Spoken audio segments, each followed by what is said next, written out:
Preparations are underway for the possible onslaught of a super typhoon in the country. Pag-asa says an incoming weather disturbance to be called Yolanda is likely to hit central Philippines before weekend.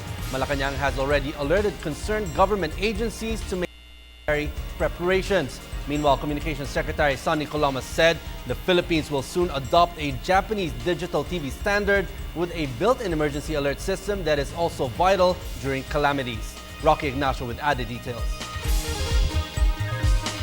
Malacanang directed the NDRRMC and other concerned agencies to mitigate the effect of Tropical Storm Yolanda expected to hit the country by Thursday. Presidential Communications Operations Chief Secretary Sonny Colomas said President Aquino wants to ensure the safety of residents to be affected by the approaching typhoon.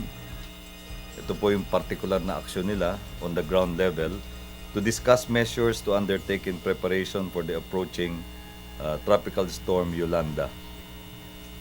Kahit na ang forecast po ng Pag-asa ay sa November 8 pa yung maigting na pagtama nito, pinaghahandaan na doon sa ground through the regional and provincial units of the National Disaster Risk Reduction Management Council. Meanwhile, Malacanang also announced the Philippines' migration to Japanese digital television system for effective alert transmission in times of emergency. The Philippines other ASEAN member countries in switching over from analog to digital broadcasting.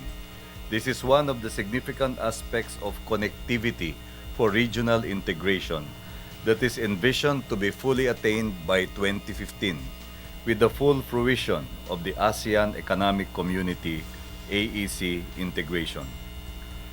The Philippines, like 15 other countries, has chosen to adopt the Integrated Service Digital Broadcasting Terrestrial or ISDB-T system developed by Japan. This will pave the way for digital broadcast in the entire country. Part of the new system is the built-in emergency alert system which is applicable for the country like the Philippines.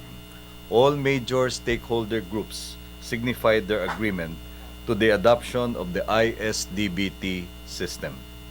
President Aquino has emphasized that the Philippines' choice of the ISDB-T is the built-in. President Aquino has emphasized that the Philippines' choice for the ISDB-T system is anchored upon the built-in emergency alert system for mobile phones and television. Adoption of this system is aligned with the government's objective of zero casualties in times of calamities. More than 20 typhoons strike the Philippines every year. With 6 active faults, the country is situated within the Pacific Ring of Fire, thereby exposing the Filipino people to constant danger and adversity. Under the Japanese system is the automatic alertness during emergency situation using broadcast networks such as television and radio and mobile phones which are connected to the government's general alert system. President Aquino earlier said that alert transmission was tried and tested during the killer quake that hit Japan in 2011. Mapapakinabangan ito lalong-lalo na sa panahon ng kalamidad. Gaya na naging karanasan sa bansang Hapon, agad na naipaalam sa mga mamamayan ang tsunami alert kasunod ng malakas na lindol sa northeastern Japan noong Marso 2011. Dahil dito, ang libu-libong pasahero ng Shinkansen o bullet trains ay agad na nakalikas at nakaiwas sa sakuna. Coloma assured that the Philippines will benefit by adopting the digital alert system. So kung ang ating gagamiting framework ay yung benefits, positive benefits from yung built-in emergency alarm or alert system, na magbibigay ng sapat na panahon para makalikas at makaligtas ang mga apektadong mamamayan, siyempre po ang pinag-uusapan natin dito ay saving lives, hindi lang monetary savings.